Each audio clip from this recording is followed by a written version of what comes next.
Good evening मंडळी. आम्ही आता चाललो आहे नवीन इलेक्ट्रिक स्कूटर घ्यायला, कारण माझी स्कूटर पोलिसांनी पकडली होती जेव्हा मी रॉंग साईडने चालवत होतो. त्यावर 7-8 हजारची फाईन होती आणि स्कूटरसुद्धा जुनी झाली होती, म्हणून आम्ही नवीन सायकल घ्यायचं ठरवलं. शॉप घराजवळच आहे.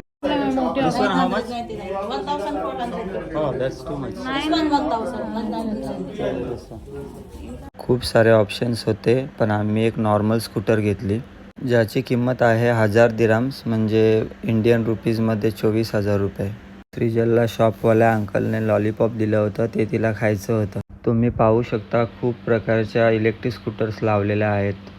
ही स्कूटर आम्ही सिलेक्ट केली आहे जी एका चार्जमध्ये 20 ते 25 किलोमीटर चालते. बॅटरी आणि मोटरवर 3 महिन्यांची सर्व्हिस वॉरंटी दिलेली आहे. ही सायकल दुबईमध्ये मोठ्या प्रमाणात चालते, कारण ही फोल्ड करून बसमध्ये आणि मेट्रोमध्ये सुद्धा घेऊन जाऊ शकतो. सायकलला ऑइलिंग करून घेतली आणि बॅटरी चार्जर चेक करून घेतलं. तुम्हाला ही स्कूटर कशी वाटली कमेंट करून नक्की सांगा. स्कूटर घेऊन आम्ही घरी जायला निघालो. भेटूया लवकरच पुढच्या व्हिडिओ.